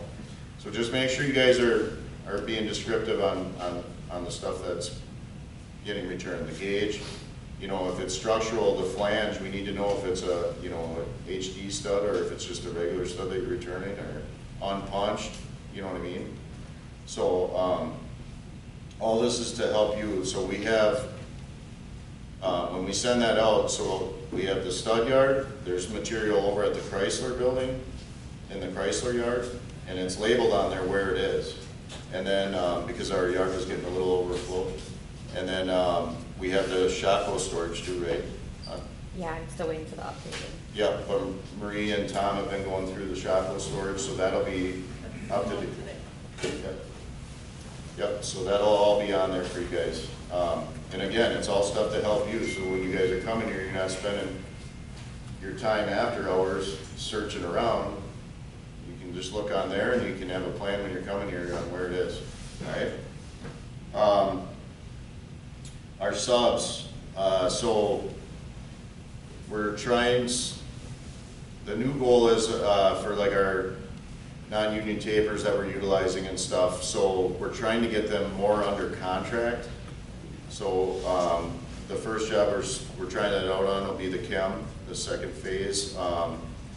And what that's going to do is hopefully hold them more accountable. They, you know, now it's on their plate. They're the ones that have to, you know, hit that number. And We're doing it at White's job at Mark Bank, yep. Basically, Yep. we're doing all by the square foot. These jobs that we have coming up, there are not enough takers in the land to do them all in that period. So we're gonna have to do a mixed crew. So they've committed to a square foot price. We've committed to have somebody to watch them, make sure that the quality is up there. The pricing is, it makes it feasible. It's just that we're gonna have to monitor, and then we won't have that. Guys, I talked to the suppliers, so the finishers have been having trouble with USG finish mud, the +3. So, and that's not all USG products, I'm talking just the light mud. So, I already talked to L&W, I've got plans to talk to Badgerland today. But a big part of it is, even though I tell them, if you guys call in an order and you say, a lot of guys just say, send me some +3, you know, this. Well then, they fulfill what you guys are asking for, even though I told them that, you know. So what I need if you guys are ordering mud, we need ProForm light blue. And the reason being is USG is, I don't know what's wrong with their product. We already got paid from them on one job. Luckily they did take ownership, but the mud's not sanding right. It just gets shiny. It gets like a sheen to it, and it just comes off like flakes. And they can't sand it, and then they end up having to redo the whole wall. So, and even though, yeah, USJ is taking ownership for it, we're losing time, you know what I mean? They're already under the gun, and now we're redoing all these walls. So if you guys are ordering mud, light blue when it comes to the finished mud, all right? Now we're getting into post-job review. So some of you guys out in the field, you know, have been talking about incentive for doing good on projects and doing what you're supposed to, and that didn't fall on deaf ears. I've been talking with David, and we've been going over this stuff. And like Edward said, you know, there's going to be incentive for the guys that are doing what they're supposed to do. So if you look at that second sheet, it's kind of like a grading sheet on what we're going to be looking at. So we're going to be doing reviews, kind of like what we in the office have with reviews at the end of the year. How did you do? So us in the drywall division, so it'll be the project managers, estimators, myself, Jackie, we're all going to go through, you know, and kind of grade you guys on how you're doing on your, this is all stuff that Edward was just talking about, your daily logs. Are you doing them? Are you turning in your extra slips on a weekly basis, because I'll tell you what, you guys that are sitting on extras and then you turn in a $600 extra after a month, no, they turn them down because they look at it as a big number, you know, and then they go, oh, how do I know you did this? And, you know, and then you guys are already gone and we're sitting here going, well, Access has been figured out before. yeah, yep. And also, if they're not signing slips, I know I've said this 100 times, if they're not signing your slips, then we don't do any more extra work. You know what I mean? You use that as leverage for doing more extras. You know what I mean? And I know they got written on here weekly, some projects require daily. And make sure, because the GC, sometimes, even though they'll sign it, they may fight us on payment because it's supposed to be turned in daily, and we're not turning it around and giving them when we figure out the money and everything to them. So make sure that we're diligent on that, and normally that's explained right away, and as a project manager, estimator will know that and should notify you guys. But along with that, the superintendent should know that from the GC as well. So just keep that in mind. Not every project's like that, just some are, and that does affect payment, unfortunately, so. Just so you guys know too on this subject, Ashley's already done it on a job. I don't know if Sean has, but we have a download, we can, or upload the work tickets, the extra slips, we can put it on PlanGrid so you guys can do it on there and then email it instead of having to drop it off at, you know, at the office or whatever. So if you guys need that, I think you can attach pictures on that one too, which is nice, you know what I mean? Because then you can take it before and after, which helps the project manager even, you know, there's more proof there on what you did. So the more documentation we have, the better we have a chance we have of getting paid for it. You know, another one is maintaining the schedule, you know, letting us know where you're at, looking ahead, not overmanning the job, you know what I mean?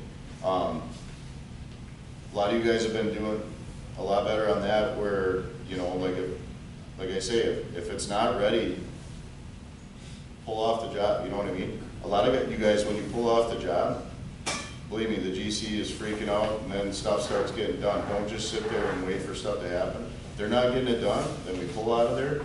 And then I tell you, as soon as you guys pull out, 90% of the time they're going, the stuff gets done and then we're right back there the next week. So don't wait for things to happen, all right? Ordering and returning materials, that's kind of always been the same, you know. So the project managers or estimators always order the first order usually, you know, so that when you guys are on the job site, you know, there's stuff to get started, especially when it comes to the exterior stuff. After that, the project managers give you guys a material list on the quantities and whatever. We put it on you. You guys are there. You know what you want.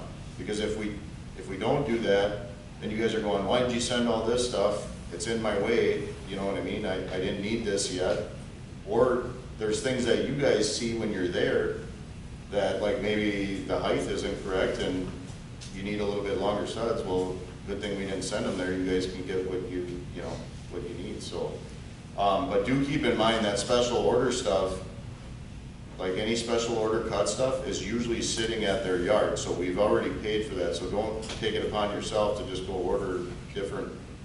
You know what I mean? Because then what I've seen is then the stuff's over their yard.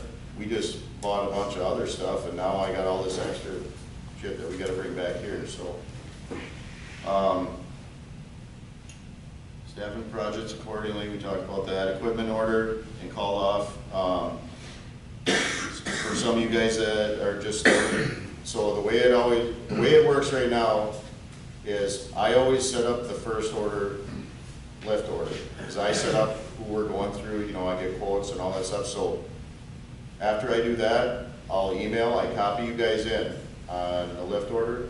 After that, you guys just hit reply all, so that Tina's copied it. And like I said, once the new apps comes out, that'll be different. But for right now, you guys reply all to that email, whether you're calling off lifts or adding lifts, and then we're all copied in. We know what you have there, you know what I mean? And then the lift supplier's on there, okay? Make sure we're cleaning off the lifts, you know what I mean, too, and, if you guys leave and it's just tapers there, make sure you let them know or let myself know what lifts are there yet, so I can make sure, you know, they get called off when they're done, or I know kind of a rough idea. Because we got some tapers that are really good at letting me know, and then there's others that just leave and I don't, you know what I mean? So I try to get the monthly one and look at what jobs we got going on to see. Make sure too, guys, that we're cleaning up, you know, when you guys leave a job, if the stuff that doesn't need to be there, let's get it off the job, you know what I mean? If, you know, just only leave what the tapers need there. And then make sure you let myself or them know what's there so it gets picked up, okay? And then just communication, looking ahead to RFIs, we talked about that. You know, submitting time up correctly. I got some guys that don't even enter time and then they just email it to my Jackie or myself. That's gonna be what, you know, that's something that is required. Bringing the job in budget. Punch list is gonna be a big one I'm looking at. So some of you guys, your jobs will come out great. I'm going, wow, they knocked it out of the park. And then you guys are gone for about a month and then we get the punch list and it's like, all those hours are gone.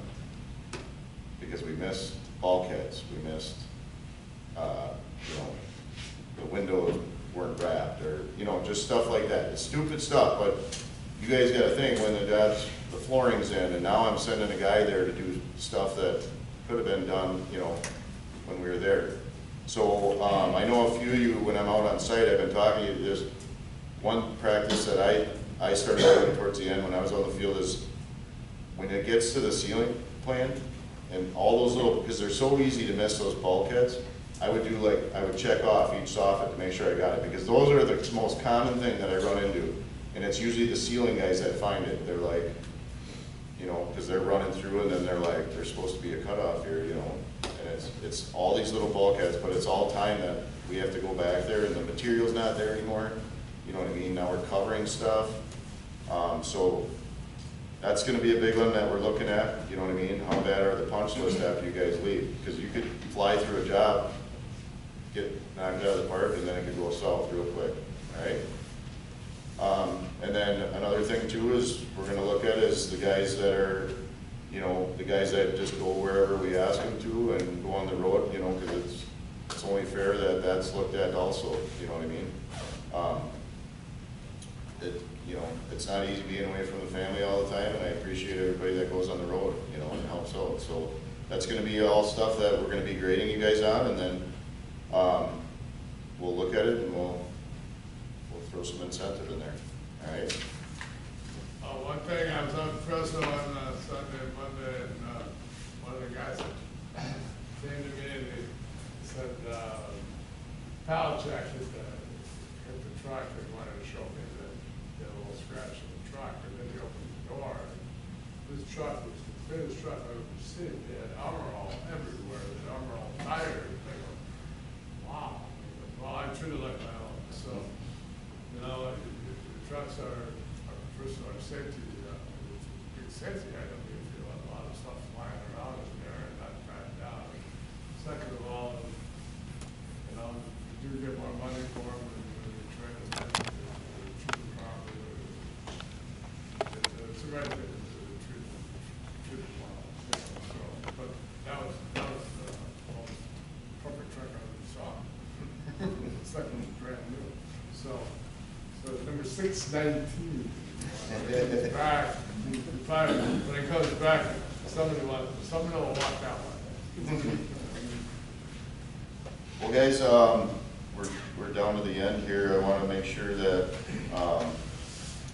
you know, this last 10 minutes, you know, if you guys got any issues or anything, I mean, let's get it out now. I'd rather hear about it now than, you know, I get a lot of complaints out in the field. Well, let's hear about it. Let's try to fix things. I mean, I'm open to anything. Yeah, before we get there, I just want to summarize. Who's on the is Mike's on the camera? Who else?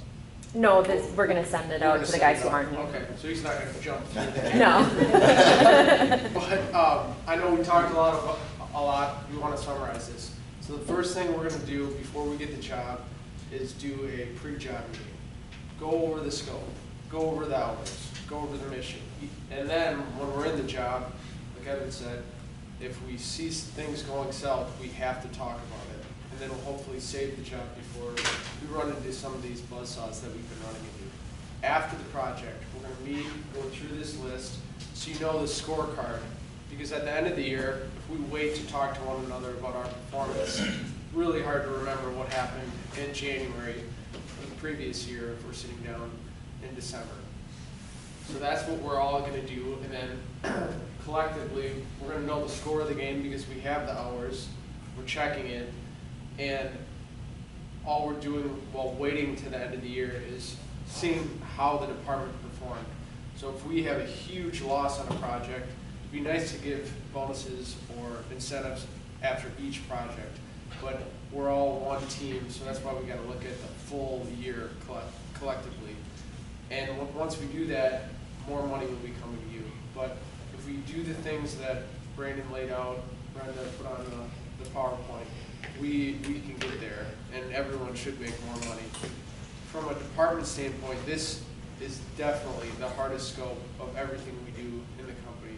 We look at flooring, glazing is equally as difficult, but it just seems like the most problems where we get the most blame come from the drywall scope. So we understand that, we understand you gotta get paid more.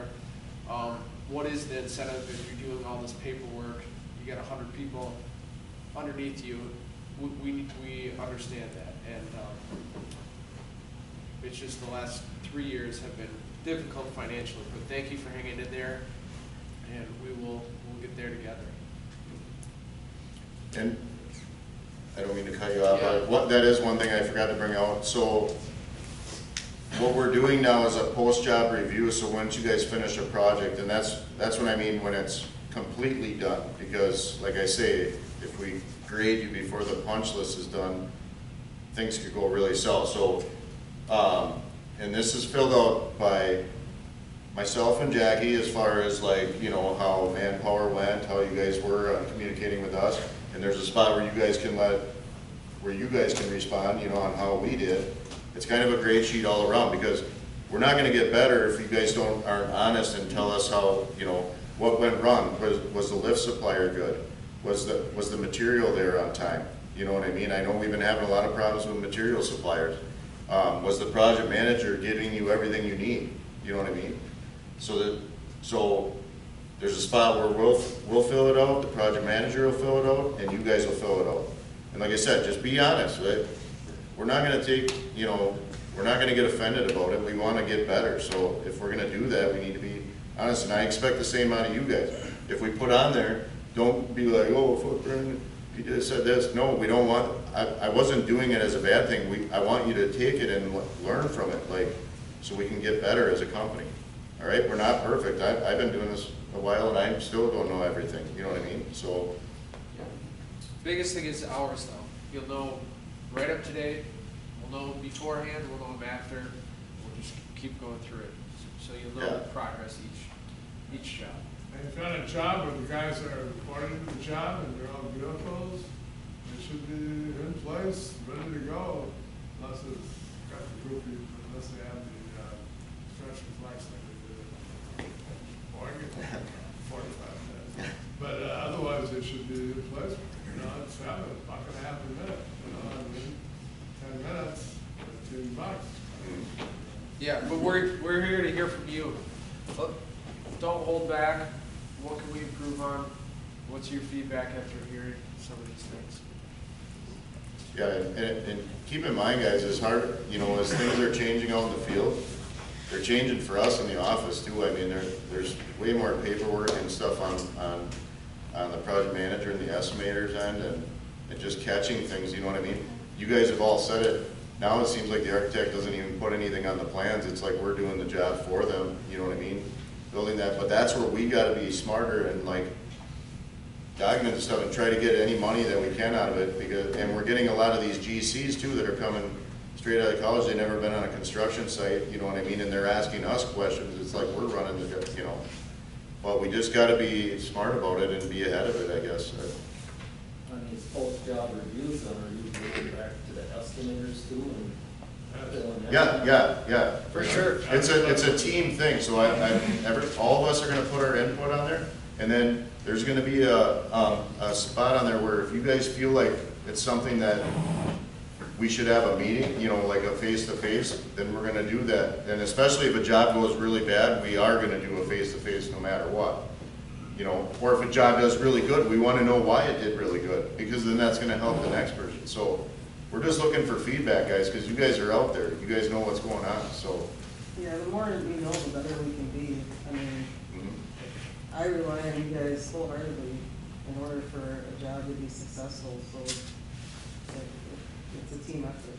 Well, a lot of these jobs, the estimators need to come onto the job site and see what some of these cluster parks look like. I mean, they're freaking horrible.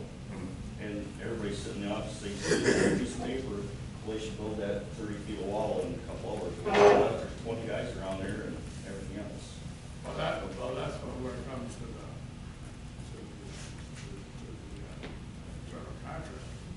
It has 20 guys. No, but it happens. Yep. And they Yeah. just But- push it. That's when boom, boom, you know, we stop. But Bob, with that too, take a picture of all those people in that spot. We I do, mean, but you guys need it, pictures don't do it justice. I understand that. You Just gotta- saying that anyway, take a picture, at ask least Sean have the what the evidence, last job I and was then on. we need to go out there. Yeah. So at least we have that to defend ourselves when we go and have that conversation. Well, We're saying we're gonna do a much better job on following that up and take up that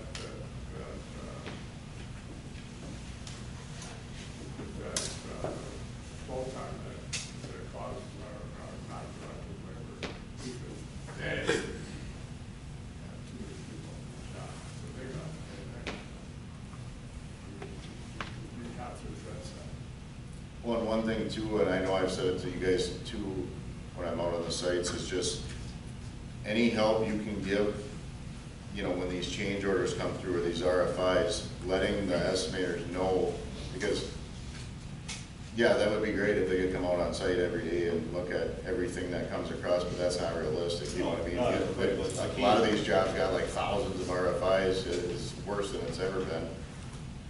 That's where they need your help. If you guys know that we have to build a softening area and there's like huge ductwork coming through there, or you guys, there's instances where you guys might have something already built and now we gotta tear it down. Well, the estimator doesn't always know what you guys have done, you know what I mean? So letting them know, hey, there's gonna be a lot more work than you think here, you know, any help you can get, pictures, because they're going blind, you know, they're, especially on these remodels, the remodels are hard. The pictures might be even too late. You know, if you get to 20 people and then you build that wall, and you can't build it, we have to adjust that right away, you know, before it's done, because now it's going to be more difficult. So if you're not getting that response back from what we were supposed to get the response back, you know, maybe from David, Brandon, me, whatever, we'll be there. I've been burning more change orders than I've ever. Well, and that's why we're trying to get it where, you know, Sean and Ashley are project managing now so that the estimators can keep you know what I mean, getting us work, you know what I mean? Because every time we're calling them, that's them stopping what they're doing. I mean, and you gotta think about it, they're getting calls from the job site, not just you guys, they're getting calls from everybody about upcoming work or whatever it may be, so. Yeah, I think if we look at, with all the, I believe you accuse our company, and that's for more management, more efficient, to give you the help that you need. So we are spending a tremendous amount of resources to make this work. This is not a Band-Aid shotgun. This is where the basis work. Anything else, guys, that you've been struggling with, material, anything, with suppliers? Should there be a phase code for the stretch and flexes, or when we, I mean, I'm serious, are we realizing the impact? Bucket a half a minute, 100 people. Yeah, and then you're filling out SDAs and daily task sheets and all this stuff You're mainly talking safety stuff. well, safety plus the stretch and flex. Well, They could talk for 45 minutes. You know, and that's what we're expected. He wants to stand down. Right. 2 hours for. On the Martinson jobs, I would have put the extra time in. Yeah, so some are put in the bid right away, because we're notified in the specs and everything, but sometimes we're not. So regardless, like, if there's a change, like Dave was just mentioning, stand downs, when the GC does the stand down, sometimes we'll have a couple in a month if there's severe safety issues. Well, that takes anywhere from an hour to an hour and a half a lot of times, especially in these bigger projects. Well, that, just like I've been saying, that's a lot of time we're losing on projects. So stuff like that, you know, we all need it, like Sean and I, or the estimates need to know that, so we can try to figure out those financial aspects to recover from some of That's that. something we might have to discuss with the generals, with that, if they see that the electrician costs a stand down, who's gonna pay for our stand down? Well, even safety orientations, I mean, down in Menasha, I mean, Bolt makes you sit through a 45-minute video when you first get on site. So you lose basically an hour of a guy. Every guy that comes into the job does an hour run. Down in Aurora, every day. Yeah. Well, what Bolt's doing now is they're gonna send it to us, and they want us to do the safety video before they even come to their job. That's what they're talking about in our school. So we don't have to watch it in Marshall? Right, they want it done before they're even on the job site, anybody that's coming.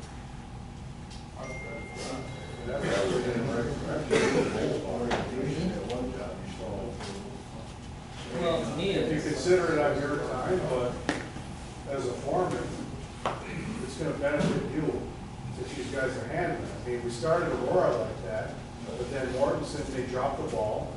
They were overwhelmed with it. But if Bolt's gonna implement something, I wish all of them would implement it because it would help the bottom line. Yeah, H.J. Martin, we lose the money. Don't consider it a loss. I mean, it's a safety. Okay? If it's for Halen, if it's Afton, Laughing, all those guys are doing the same thing. So, yeah, we as an estimator, as an owner of companies, we have to look at how we're gonna do that, but you know, you guys look and talk about the estimating and part about that. If the estimators were to put $1 to every issue we come across, cut this room up, we wouldn't have this room, we wouldn't have this meeting. It's, all those things add up, and well, we gotta look at it big picture and broad minded. I mean, the thing that, well, anybody could do is say, you're on a Bolt job. You're for the year. And you do their safety thing, that should be good for like a year.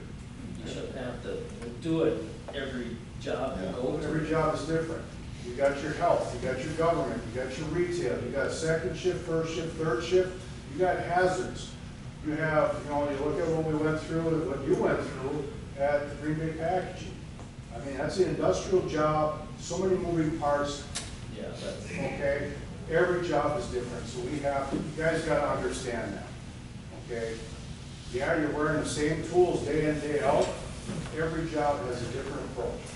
Right, and then they could, like, on the estimating side, they could reach out to you and say, well, what are your plans for, are you gonna have stand-ups? So they can put time into that, because, you know, it's. Well, we have a lot to look through, and it's a continual process, and we'll keep on working at it. want to thank everybody for coming in this morning, and is there anything else? No, thanks for coming in, guys, and like I said, any other issues, like I said, don't be afraid to let me know, and we'll address them. Thanks, guys. Thank you, everybody.